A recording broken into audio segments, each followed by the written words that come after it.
Hi, I'm Mary Bales. I work for the Nueces River Authority. I'm sponsored today, though, by your local groundwater district. We will be talking about water today. Here are some of the things we're going to discuss. We're going to talk about what water means to us. We're going to talk about watersheds and river basins, groundwater and runoff water. We're going to talk a little bit about weathering, erosion, and deposition, how we can conserve water, and at the end of the presentation we will be moving over to two different types of models, and we'll talk about those models when we move over for that presentation. Let's go back up to what water means to us. I want you to think about that for just a few minutes. What does water mean to you as an individual? What does it mean to us as people living on this planet? Well, I'm hoping that you're thinking about life, because water is life for us. We cannot exist on this planet without it. It is crucial for our very existence. It is our most precious natural resource. But because it's so readily available, all we have to do is go to the closest faucet, turn that faucet on, and we've got water. We often take it for granted. So I'm hoping after this presentation, you won't take it for granted quite as much. We do have approximately 326 quintillion gallons of water on our planet. That's a huge amount of water. But where is most of that water found? You're right, it's found in the ocean, and that's salt water. We cannot consume salt water in its present state. We need fresh water. 97% of our water is salt water. How much fresh water does that leave us? 3%. Do you think we can use all 3%? Well, I wish we could, but unfortunately, 2/3 of that is frozen in the polar ice caps. It's inaccessible to us. So if we have 97% that's salt, 2% that we can't use, how much do we have left that's usable water for us? We've got 1%. So this kind of shows us the majority of the water is water we can't use, it's salt. 2% is frozen, and we cannot use it, and 1% is that fresh water that we have available for us to use. That 1% has to be shared with over 7.8 billion people that live on our planet. Plus the plants and the animals need some of that water too.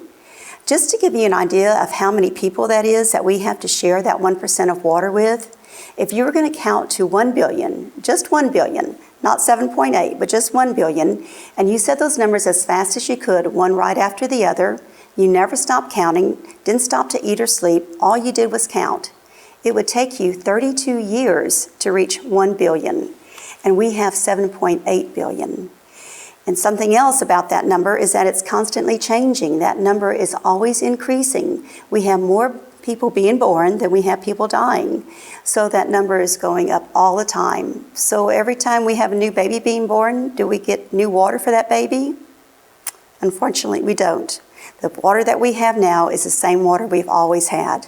No more, no less. It's the same water we've had ever since our planet was formed or created. But the number of people is growing and growing and growing to use that same amount of water. And that's one of the reasons we have to really stop talking about conserving water and actually start doing something about it. This bar graph shows us how much water people use in different countries. So here are the countries along the bottom here, and this is the amount of water that we use. You can see that the United States is at the top of the list. This is not a good race to be winning. Unfortunately, in the United States, we use more water per person per day than people use in any other country. It's showing that we use approximately 153 gallons of water, each one of us, every single day, and then tomorrow we start again with a different 153 gallons. Now, I know you're thinking, I cannot drink that much water, but let's talk about ways that we use that water. If your teacher would like to stop the video at this time and you can have a discussion about ways you use water, you can do so. This pie chart shows us ways that we use water. About half the water we use is used inside the house. The other half is used outside the house. If you look at the water that's used inside the house, you can see that the majority of that water is used in the bathroom. Now, you can't stop using water, but there are things that you can do while you're using water throughout the day that will really help to conserve water. For instance, taking a shower. For every 1 minute you're in the shower, you use 2 gallons of water. So let's say that you're in that shower for 20 minutes. You've just used 40 gallons of water. That's way too much water for one person to get clean. Try to use 10 gallons, that would be 5 minutes in the shower. Get in, get clean, and get out again. Take a shorter shower. You can do it. I know it's a challenge, but if you work on it, you can do it. Another easy way in the bathroom to save water is by turning that faucet off when you brush your teeth. I'm sure that most of you are doing that at this time, and if you are, I want to congratulate you because you're saving 5 to 6 gallons of water every single day if you turn that faucet off while you're brushing your teeth. Very simple thing to do. Kind of a rule of thumb, if that water is running from the faucet, you need to be using it. If you're not using it, turn it off. Don't turn the water on and then go get a glass to fill up and bring it back to the faucet. Wait until you're actually using it before you have that water running. All right, here are some other ways that we use water that you may not have thought about. Does anybody in here like to wear jeans? Well, most of us probably do. To make one pair of adult-sized jeans, it takes 2,906 gallons of water to make one pair of jeans. Now that may be pretty surprising and you think, how in the world is that possible? But if you start measuring the water when that farmer plants that little tiny cottonseed and all the water the farmer has to put on that cottonseed to make it grow to a mature plant. And then when it's grown to a mature plant, it has to be picked. That cotton has to be cleaned. The little seeds have to be separated from the threads. Those threads have to be woven together, dyed the color of the jeans. That fabric has to be cut and sewn. That entire process is why it takes nearly 3,000 gallons of water to make one pair of jeans. Anybody in here like to drink coffee or know someone who likes to drink coffee? To get 1 cup of coffee, it takes 71 gallons of water. All we think about is the water that we pour into the coffee maker. We don't stop to think about the water that it took to grow the coffee beans and then that whole process before we can actually drink that coffee. So you can see by looking at this that everything we use, everything we're wearing, everything that we use, or the food that we eat, it all takes water to grow it or manufacture it. Even things that you really would not think about, like your cell phones and your computers, it takes water to manufacture all that technology. So everything uses water to grow it, manufacture it, or produce it. This shows us a model of 153 gallon jugs stacked together to show how much water each person in the United States uses every single day. Now, I do have some good news about this. This study is done every 10 years. It should be repeated this year. I don't know if they've gotten all the numbers together or not, but they're hoping to find that it's no longer 153 gallons of water. They're hoping that it's going to be anywhere between 80 and 100 gallons that we're each using every day. So I want to thank you for turning that faucet off when you're not using it. You are doing your part in conserving water. So where does all that water come from and where does it go? And do we ever get any new water?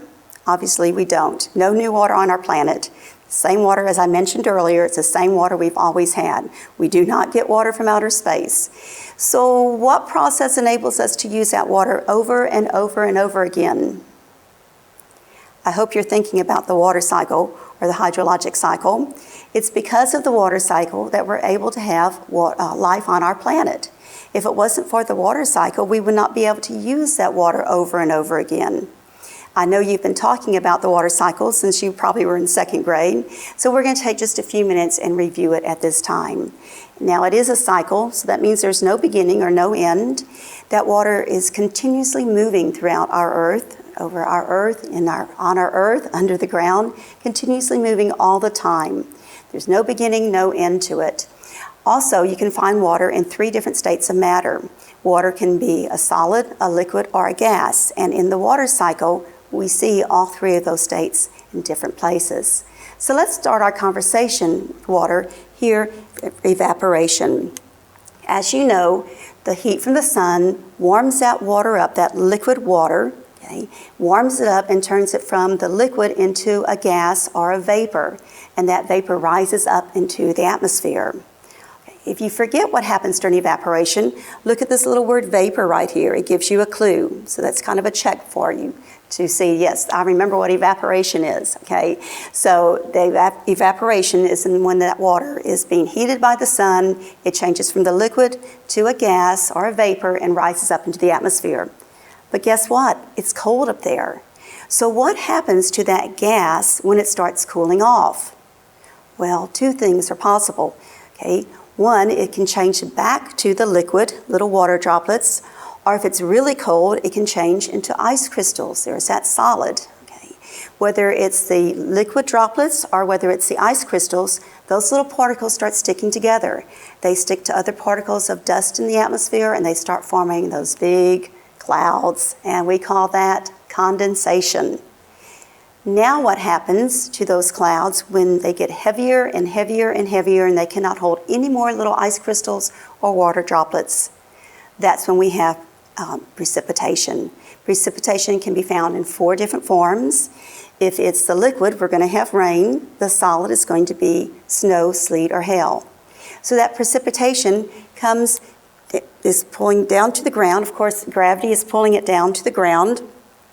There's 2 places where it can go once it hits the ground. It can either stay on the surface, and we call that runoff water, because it's running off from a higher elevation to a lower elevation. So it runs off the land into the rivers and creeks.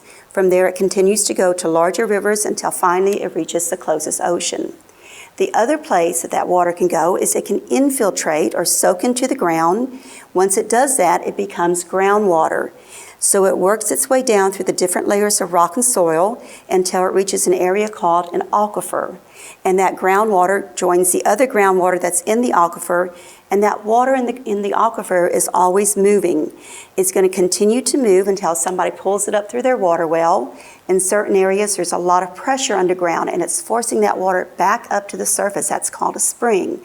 You can actually see the water coming out of the rocks in the soil. Or it too is going to continue to move until it also reaches the ocean. So what I want you to remember about the water cycle is how important this groundwater is. It's going to resurface and it's going to go through those steps over and over and over again. And that's what enables us to use that water that we have on our planet, for us to have life on our planet. Here's a definition for a watershed. I mentioned that precipitation is going to hit the land. Well, a watershed is strictly the land. That word land is the key word in this definition. If you don't remember anything else about the watershed, I want you to remember that a watershed equals land. So it's the land that catches the water and helps it run across. That would be the water that stays on the surface, or under the water that infiltrates into the ground till it reaches a larger body of water. Here's a little picture of a watershed. You can see that precipitation hits the land, the watershed, runs off the watershed into the rivers and creeks, to the larger rivers until finally it reaches a larger body of water, or the ocean.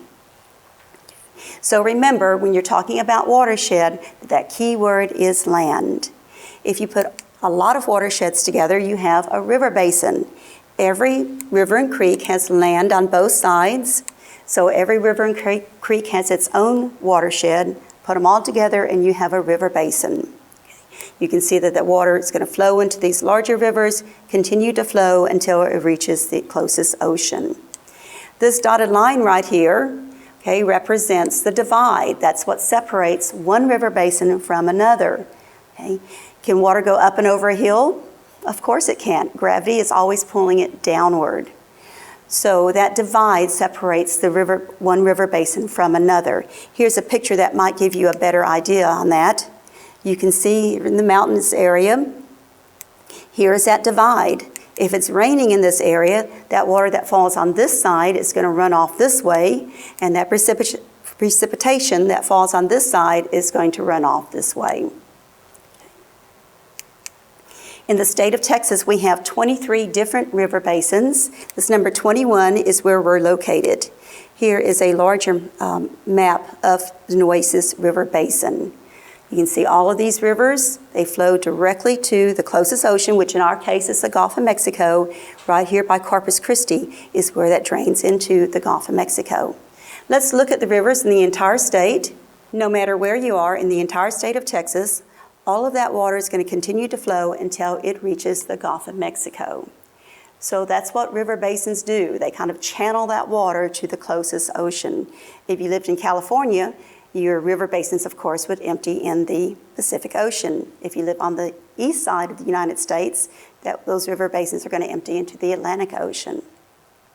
As you know, the Gulf of Mexico is connected to the Atlantic Ocean, so the water from the Atlantic Ocean comes into the Gulf of Mexico, the current pulls it back out, so we're all connected. Here's a definition for an aquifer. An aquifer is a body of rock underground that's filled with water that humans can use. So when it rains, that precipitation, once it enters the ground here, becomes groundwater, it works its way down through the different layers. This is also part of a cleaning process in that water cycle, helping to clean that water before it reaches the other groundwater that's in an aquifer. And what we do to pull that up so we can use it is you have to drill a well through all of these different layers of rock and soil till you reach the aquifer. There's a pump at the bottom. You turn that pump on, and it pulls that water back up to the surface. Cities will have water tanks or water towers where they store that water. If you live out in the country, you probably have your own water tank where you store the water till you're ready to use it. Here are the major aquifers in the state of Texas. We're going to be focusing on 3 of them here. The Edwards Aquifer, which is this little one in blue, the Carrizo-Wilcox, which is this aquifer here, and the Goliad Sands, which they also call the Gulf Coast Aquifer. There are 2 different types of aquifers. A karst aquifer is a rock aquifer, and that's what you find along the Edwards Aquifer and up in the hill country. What happens is that water infiltrates into the ground, and you can see there's some cracks and crevices here, so it filters down or percolates down through these different layers of rock and soil. It finally reaches the other water that's in the aquifer. It can't go any farther here. This is a very dense rock where that water cannot flow through. Up in this area, that water is actually flowing through the rock itself and the holes, the crevices and the holes there. But once it gets this far, then it can't go any farther, and that's when that water starts moving towards the closest ocean, just like the runoff water on the surface. Here's another picture of a karst aquifer. I like to show this one because it shows that these openings underground can be very large. They can be as large as your classroom, as large as your football field. They can be as small as a pencil. They can even be so small that you can't see them. So the water is actually going through the rock itself, and it's going through these large openings. This shows 3 different areas of an aquifer. This is the drainage area where that precipitation is hitting the ground, it's running off until finally it reaches the recharge area. That's an area where that water is more likely to soak or infiltrate into the ground and fill up the aquifer. This last area over here is called the artesian zone, and that's where you're able to drill your water wells and pump that water back up to the surface. The other type of aquifer is a sand aquifer, and that's what you find closer to the Gulf of Mexico. The same thing is happening. That water is infiltrating into the ground, percolating down or being filtered as it goes down and reaches the aquifer. This area here is saturated like a sponge. Okay. Here's that bedrock. It's a very dense rock where that water cannot go any farther down, so it starts working its way down towards the closest ocean. Could be a cross-section of a sand aquifer. There can be some clay in there, there can be some gravel, but it's very tightly compressed together.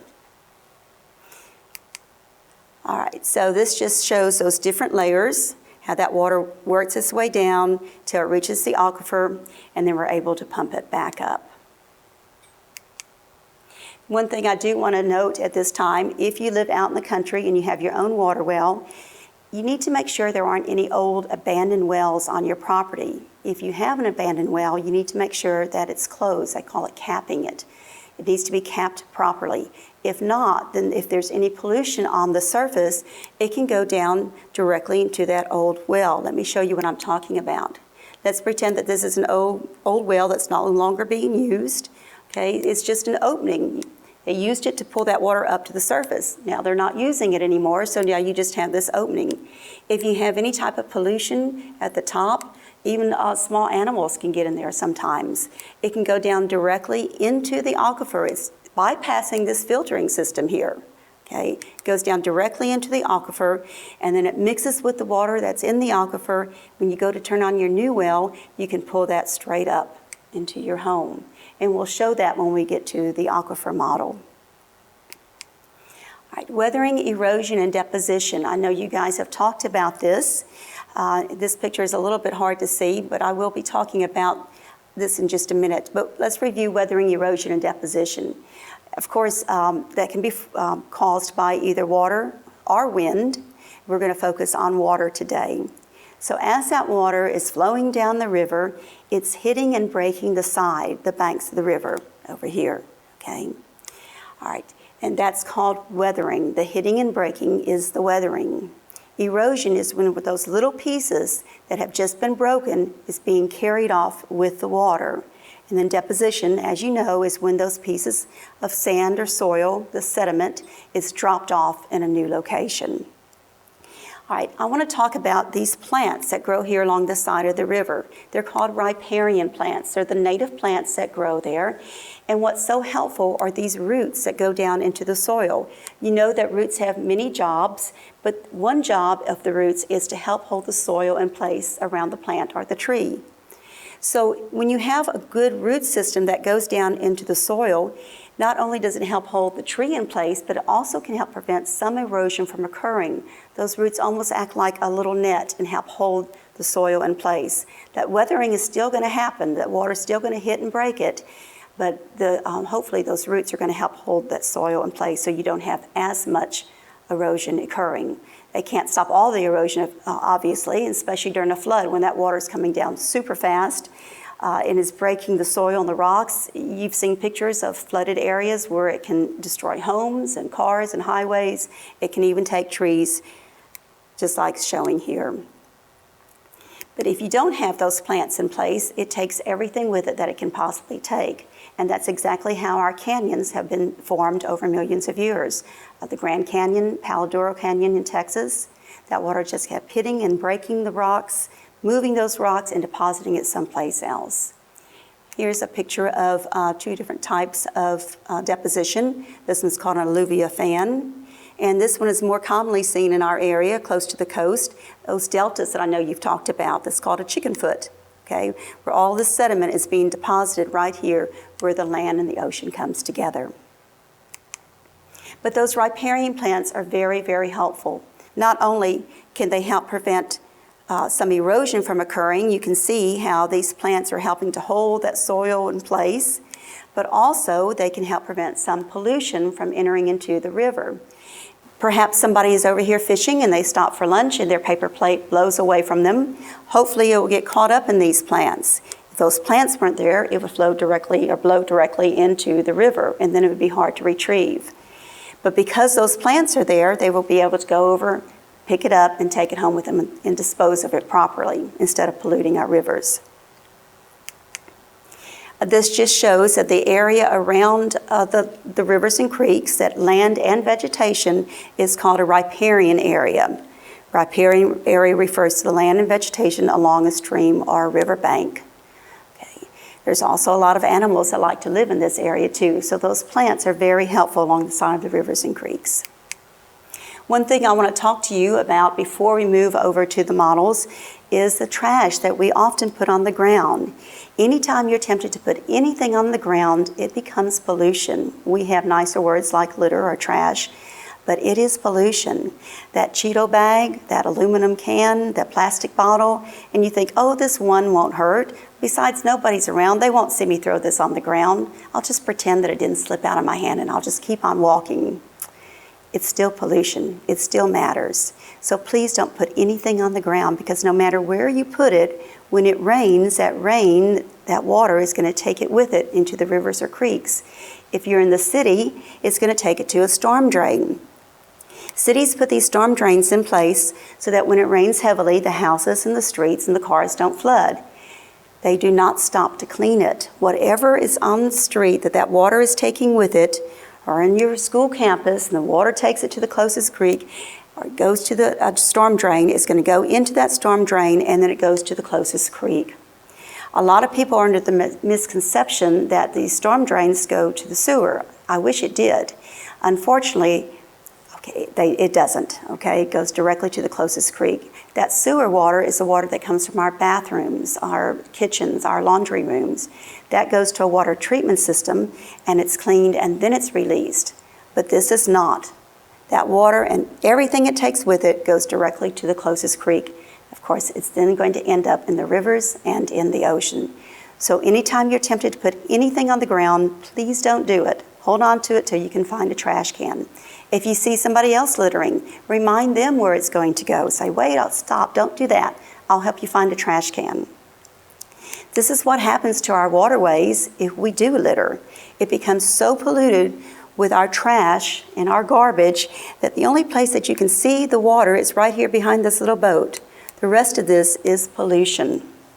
This picture shows it a little bit better.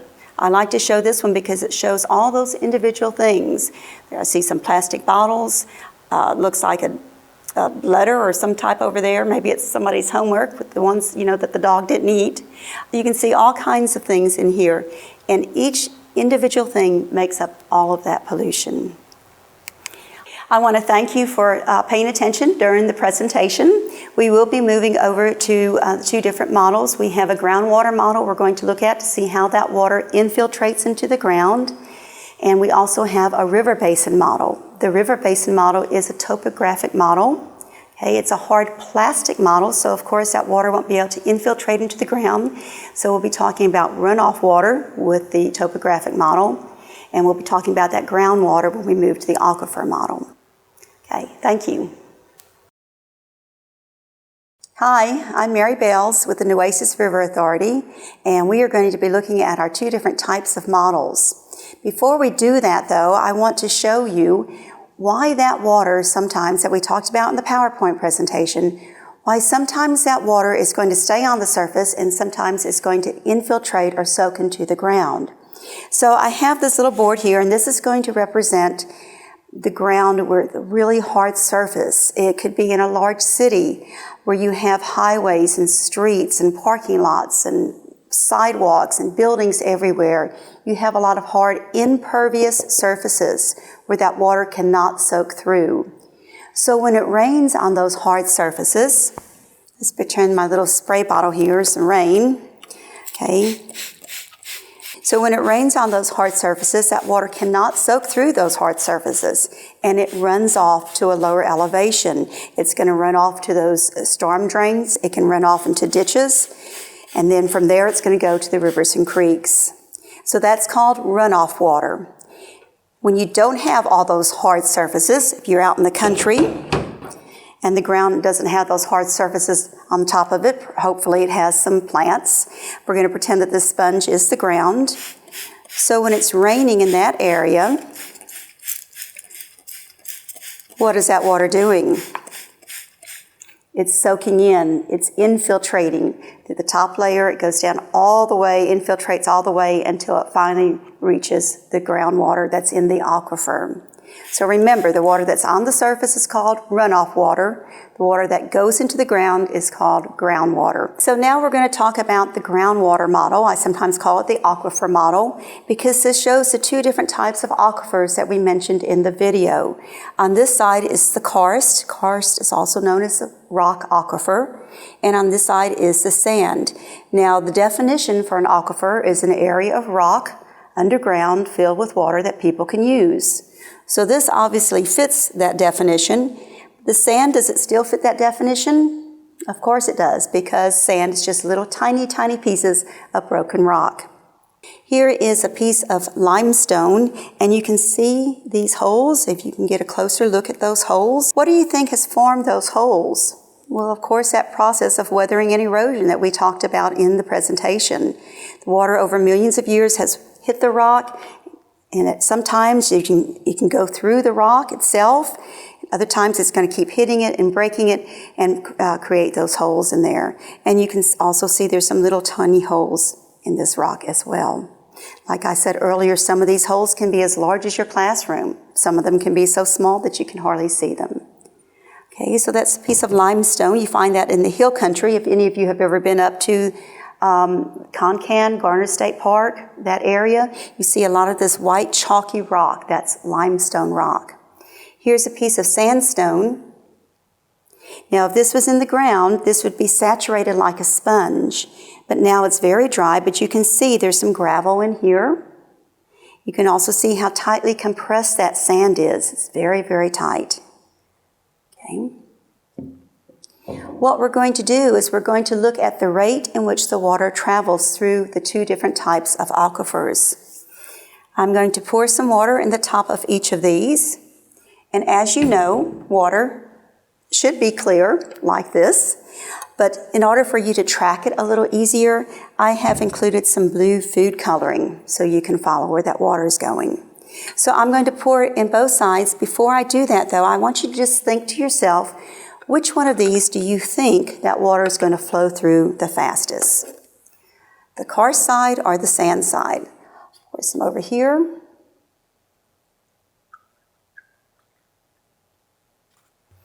So you can see on both of them how this water that's entered from the surface, become groundwater, how it works its way down through the different layers of rock and soil until it finally joins the other groundwater that's in the aquifer. Now, I ask you to think about it. Which one did that water flow through the fastest?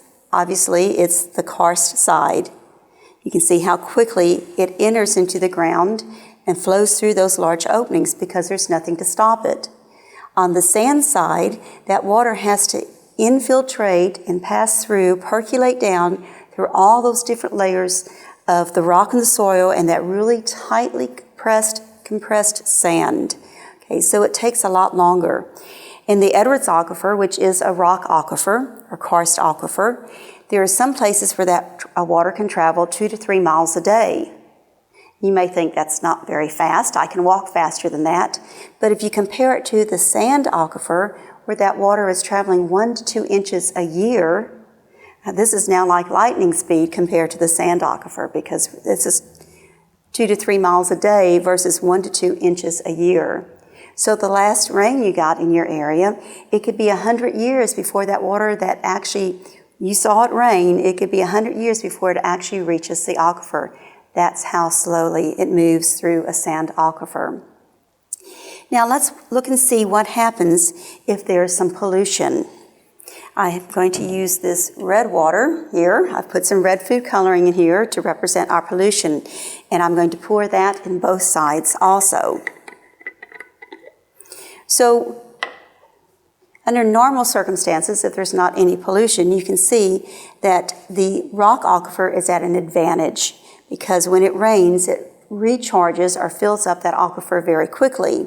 The sand side is at a disadvantage because it takes a lot longer time for that rain, that precipitation on the surface to actually reach the aquifer. But let's see what happens to the advantage and disadvantage when there's some pollution. Let me add some to both sides.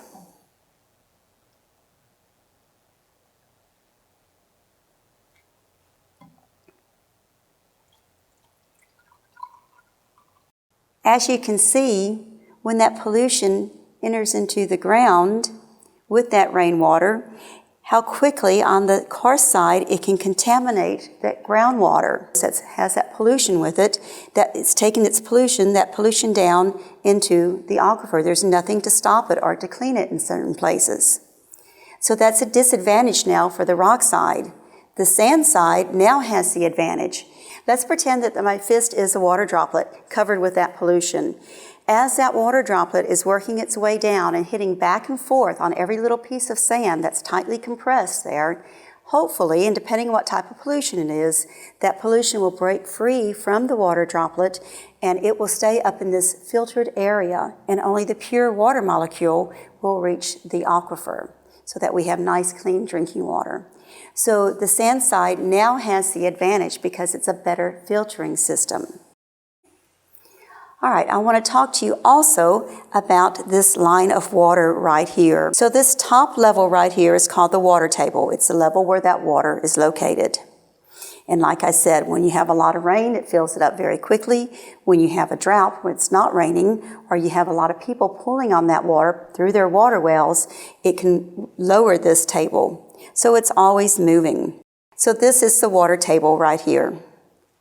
Let's look at these wells. We're going to pretend that this is an old abandoned well, and we're going to pretend that this is a new well that somebody has drilled. Remember I talked to you about having to cap or close those old wells. Now, there's several reasons why you might need to drill a new water well.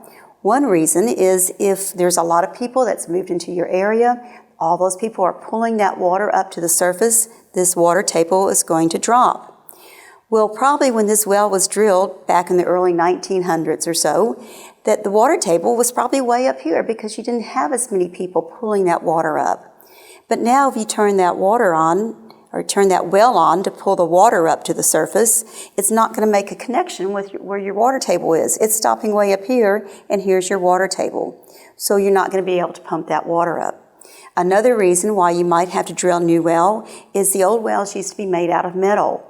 Well, what happens to metal when it's around water for a long period of time? It starts rusting and corroding. So you could have holes in this old well. But it's important to cap it. If you don't, and if there's some pollution, see what happens. Perhaps there's a tractor sitting next to that old well, and maybe the tractor is leaking some diesel. The owner doesn't realize it. It rains, that diesel mixes in with water, and it goes down directly into that old well. It's bypassing this filtering or cleaning system here. It goes down directly into that well. There's nothing to stop it, and it goes very quickly into the aquifer. So this is our new well that someone has drilled. And let's see what happens when you turn on that new well. Perhaps it's yours at your house. It could be your neighbors. It could be the city close to you. And you turn on that new well. Let's go. Did you pull up nice, clean drinking water? No, we pulled up polluted water. So remember, any old well that might be on your property, you need to make sure that that's capped or closed properly. Okay, what we're going to do now is we'll be moving over to the river basin model. This is our river basin model.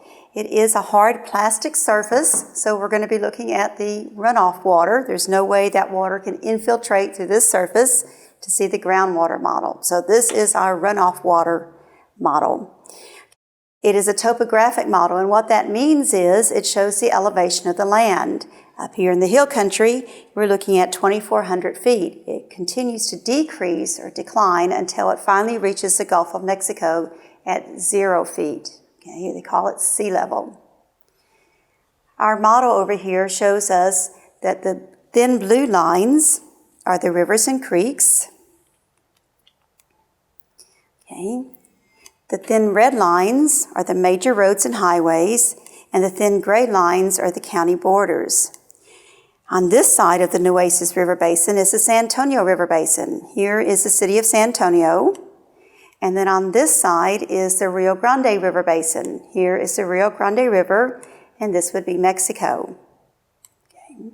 Now remember, I had mentioned in the presentation we're one of 23 different river basins. So this is the Nueces River Basin.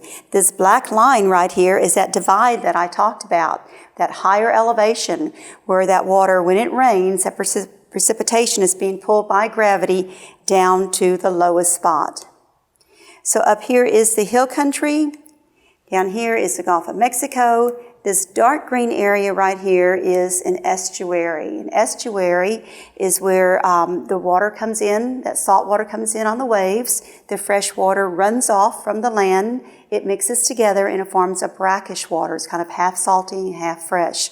There's a lot of wildlife that like to live in that wet, marshy environment there along the coast. A lot of baby birds and baby fish are hatched there every year. So it's a very important part of our ecosystem. What we're going to do, let me point out a few other features. I'm going to go along the Nueces River, which heads or starts up here in the hill country.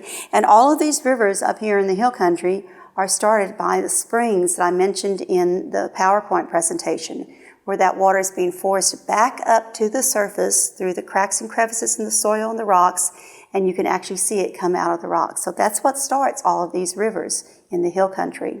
So I'm going to follow the Nueces River. It starts up here in the hill country. You can see that it kind of meanders down.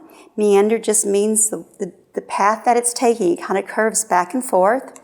All of these other smaller rivers are flowing into the Nueces River. It curves around this way, makes a big curve back. It's around this way. It goes through Lake Corpus Christi. It goes into Nueces Bay, Corpus Christi Bay, and then into the Gulf of Mexico. Another major river is the Frio River. The Frio River starts up here in the hill country. It meanders around. The Frio River, those of you who like to go to Concan and Garner State Park, that's the river you're swimming in there. It's a very popular tourist area. So here's the Frio River. All of these other rivers and creeks are flowing into the Frio River right here. That goes into Choke Canyon. Another major river is the Atascosa. It starts here south of San Antonio. It flows this way.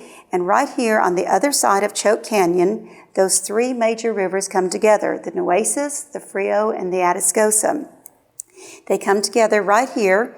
Those three rivers join together at a town called Three Rivers, Texas. They named it that because that's where those rivers come together. So the water from the Atascosa and the Frio joins the Nueces. It continues to flow through Lake Corpus Christi and then into the Gulf of Mexico. Now there's something important about Lake Corpus Christi. We talked a lot on the PowerPoint about people getting their usable water from the groundwater. Well, not everybody does. The people that live here along the coast, because there's so much salt water that's mixing under the ground even with that fresh water, it's hard to get nice, clean drinking water. So your water comes from, the majority of it comes from Lake Corpus Christi. There are two other lakes where you get some of your water from also. So if you live here along the coast, your drinking water is going to be coming from Lake Corpus Christi. That's important for you to know that because you're going to see why in a few minutes. What we're going to do now is we're going to do a little science experiment. We're going to use food coloring as pretend pollution. As you know, food coloring is not pollution, but we're going to pretend that it is. Pollution can be oil, diesel, gasoline. So each of these drops that I'm putting down can represent some type of pollution. It could be a candy bar wrapper. It could be something as small as a gum wrapper. It could be a Cheeto bag. It could be a to-go cup. Have you ever been to a parking lot and you see all kinds of trash in the parking lot? That's pollution. A lot of times you see hamburger wrappers or French fry wrappers. People have been eating in the car and they think when they get to the parking lot they can just clean the car out and leave it in the parking lot. I'm not sure why they think that. Think about the worst thing that you've ever seen in a parking lot. And remember that when it rains, where that it's going to end up. The worst thing I've ever seen in a parking lot is a dirty diaper. That's pretty gross. Because when that dirty diaper goes down to that storm drain, that big grate in the middle of the parking lot, that's the storm drain. So when it goes down that storm drain, it's going to take that diaper with it, and that's going to end up in the rivers and creeks. And who lives in the rivers and creeks? The fish, the marine life. Okay. So are they going to be happy swimming with that dirty diaper in there? Would you want to go swimming in there? Are they going to be happy living there? All right, so what we're going to do is we're going to pretend that this spray bottle is our rain cloud, and we're going to make it rain. Before we do that, though, remember those riparian plants that we talked about in the PowerPoint? We're going to pretend that this piece of green felt is some of those riparian plants.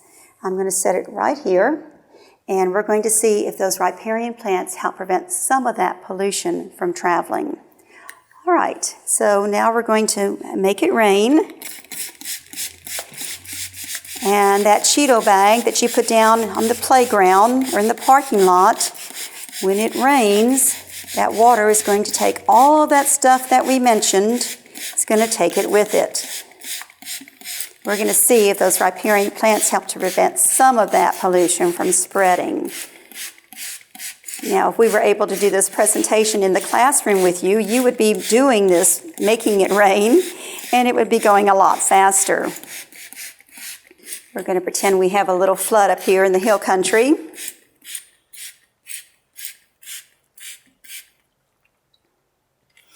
We talked about gravity pulling that water down. Pulling that water down, but you can see what happens during a flood. That water is forced to go in places where it usually doesn't. So that's why you see some of that water going back uphill, because we made it rain very quickly. We had a little flood there. Now you can see what has happened. Remember that pollution that we put up in the hill country? Now it's down and went through each of the rivers and creeks.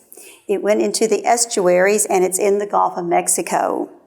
Remember those estuaries we talked about? That's where the baby birds and baby fish are hatched. Would you want to be a fish swimming in that polluted water? Would you like it if somebody came to your house, knocked on your door, opened your living room door, and threw their garbage or trash into your living room?